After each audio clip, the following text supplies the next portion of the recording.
You ever watch a moment in politics where you just stop? Like everything freezes. The air feels different, and you know you're witnessing a scene that people will be replaying for years to come. Yeah, that's exactly what happened the moment Nancy Mace crossed the line, and Jasmine Crockett, oh man, she responded in a way that nobody saw coming. Now, before we even get into that explosive exchange, let me paint the scene for you, because context here is everything. Congress, right now, it's not just divided, it's shredded into camps. Tensions are high, voices are louder than reason, and everyone seems one sharp word away from blowing up. And let's be real, some members thrive in that chaos. It's almost like they want the fire. And on that particular day, Nancy Mace walked straight into the fire pit. But hold up, before we get to her, let's talk about Jasmine Crockett for a second. Because if you don't know who she is, you need to. Crockett isn't your average representative who just sits quietly in the back row. No. She's sharp, she's loud when she needs to be, she's not afraid to throw down, especially if she feels someone's crossing a line. And trust me, when she feels disrespected, she lets you know. But here's the thing about Crockett that makes her different. She's not just fire, she's also depth. She's got that mix of lawyer precision, activist passion, and human emotion that can switch the entire energy of a room in seconds. And then, pause, there's Nancy Mace. Now, Nancy Mace has her own style. She's calculated, polished, sure, but also at times, lower voice, blunt, too blunt. She knows how to deliver a sting, and sometimes it works in her favor. Other times, though, like in this story, it backfires hard. So picture this. The room is already tense. Discussions are heated. Accusations flying around, people trying to one-up each other with sound bites they know will end up on cable news. And trust me, that's always in the back of their minds, the cameras. Then Mace decides it's her moment. She leans in, and in just a few words that cut sharp, words that felt way too personal, she crossed the line. Now let me stop right there. Because here's the beauty and the tragedy of politics. Sometimes the words themselves don't even matter as much as how they're delivered. And Nancy's delivery? Oof. It dripped with condescension, almost like he was daring Crockett to bite back. And bite back she did. But we're not there yet. Hold on. We'll get to the clapback that shook the room. First, I want you to feel the buildup, because without the buildup, you don't get the explosion.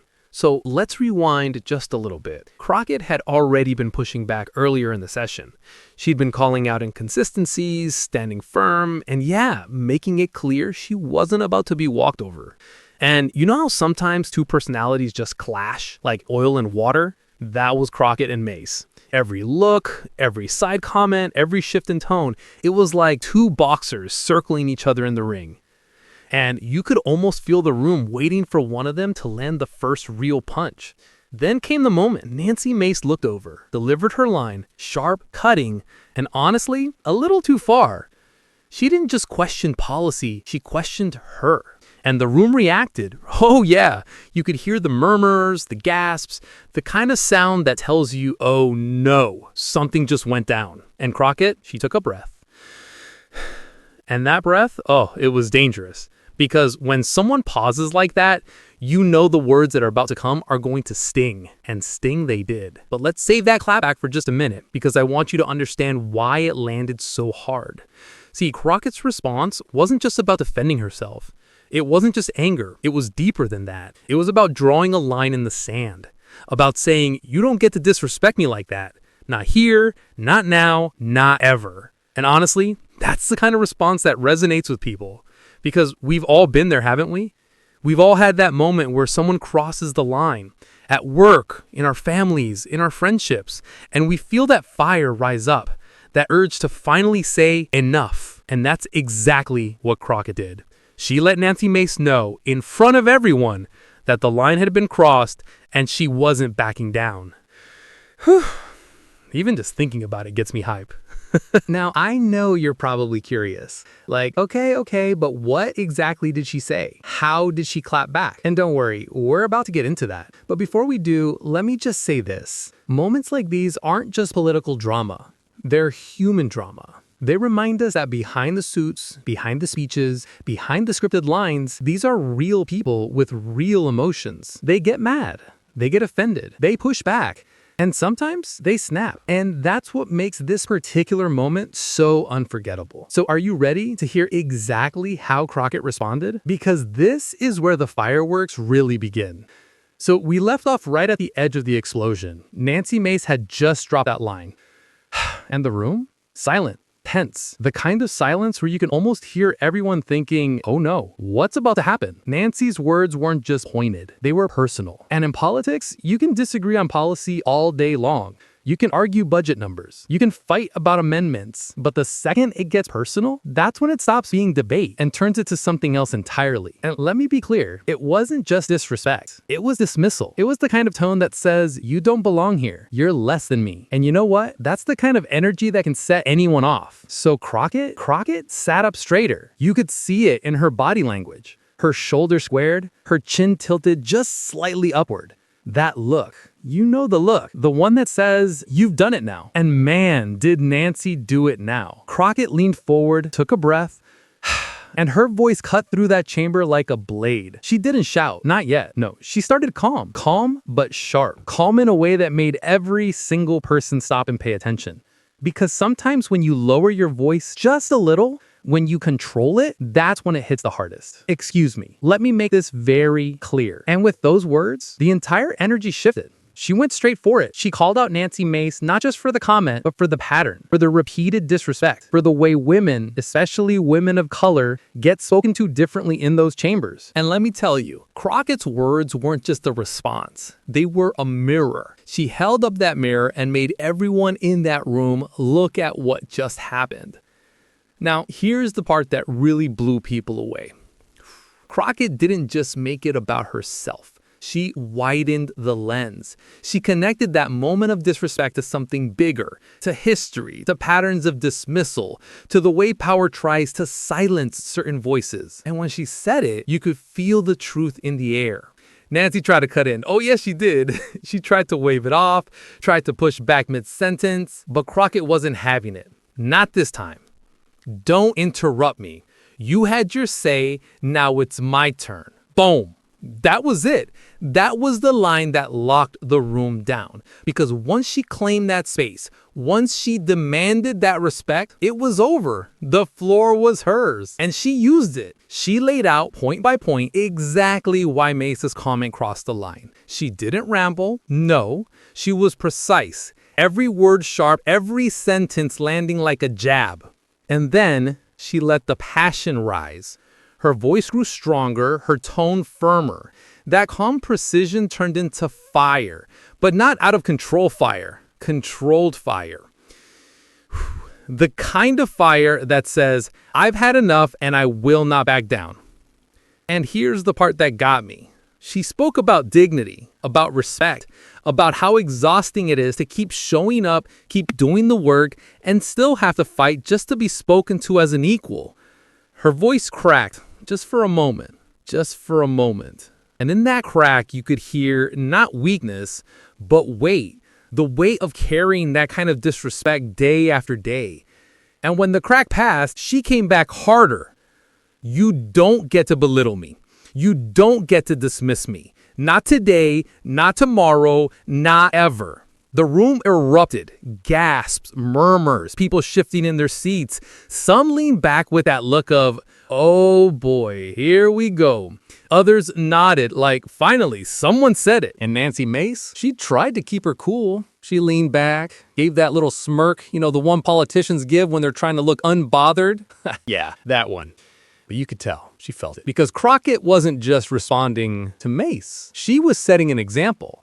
She was saying, this is how you push back when someone crosses the line. And here's what's wild. People watching at home felt it too. You didn't need to be in that room. You didn't even need to be in politics. If you've ever been disrespected, if you've ever had someone look at you and talk down to you, if you've ever had to stand up and say, no, not today, then you felt it in your bones. That's why this moment blew up online. That's why clips of Crockett's response went viral. Because it wasn't just about two politicians sparring, it was about something universal, something deeply human. And let me just say this. Crockett's timing? Perfect. She knew when to pause. She knew when to lean in. She knew when to raise her voice and when to drop it low. It was masterful. Almost like a performance, but real, raw, genuine. Nancy Mace had come in with confidence, maybe even arrogance. But Crockett walked out of that exchange with power. And that, my friends, is the difference. Now, let's zoom out for a second. Because as powerful as that moment was, it's not just about the clapback. It's about what it means in the bigger picture. Politics today is a battlefield of narratives. People remember moments more than policies. They remember sound bites more than statistics. And this was a moment that said, you can't just talk down to people and expect them to sit quietly.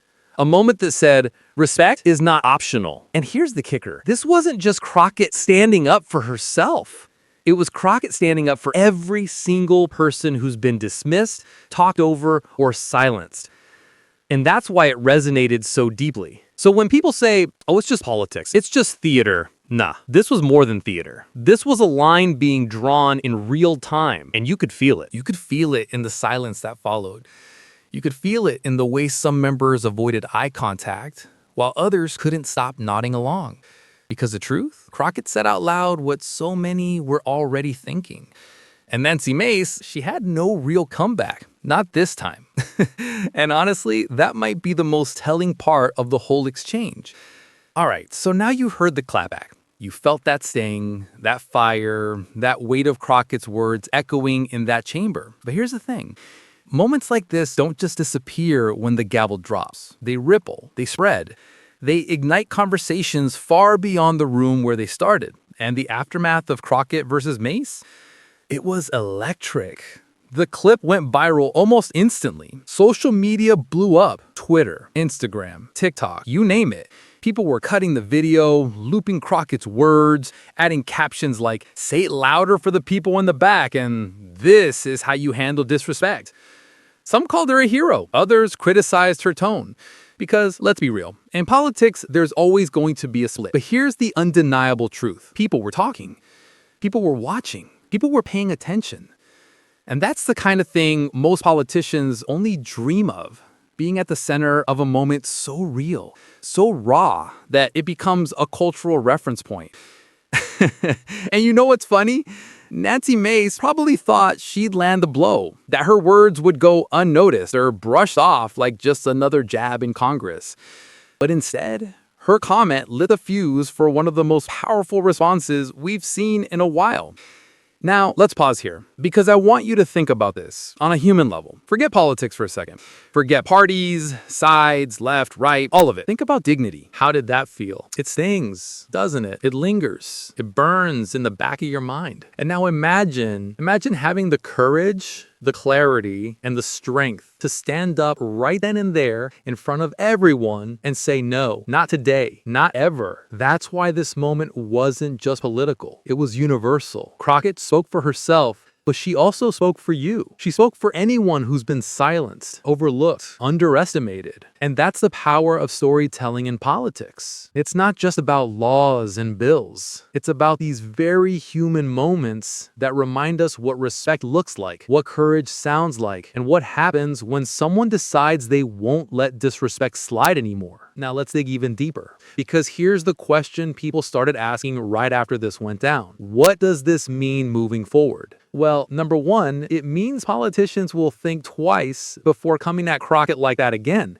She made it clear she's not the one to mess with. Number two, it raises the stakes for every debate, every hearing, every exchange. Because once a moment like this happens, the energy shifts. Everyone knows the bar has been raised. And number three, maybe most importantly, it sends a message outside of Washington, a message to young people, to women, to marginalized voices everywhere. You can stand up. You can speak back. You can demand respect. And that's powerful. Now, was everyone happy about Crockett's response? Of course not. Some critics said she was too aggressive. Others tried to frame it as unprofessional. But let me ask you this. When someone disrespects you, what's more unprofessional? Standing up and setting the record straight, or sitting back and letting it slide? Exactly, because silence doesn't protect you. Silence doesn't earn you respect. Silence doesn't change the narrative. Speaking up does. And Crockett's voice that day, it cut through centuries of expectations about who gets to speak up, who gets to push back, and who has to just take it. She refused to just take it. Okay, so let's pull this together.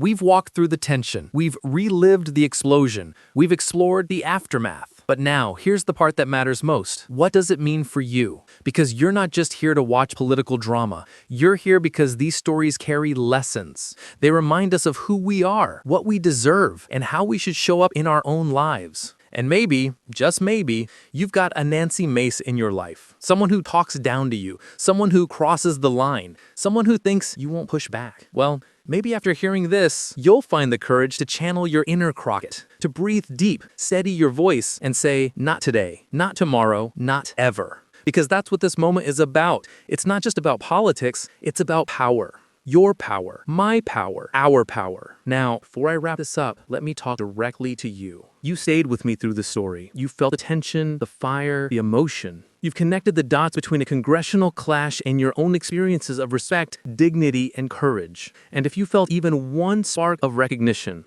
if you nodded your head, if you got chills, if you thought, wow, I needed to hear that, then listen carefully. I need you to subscribe to this channel.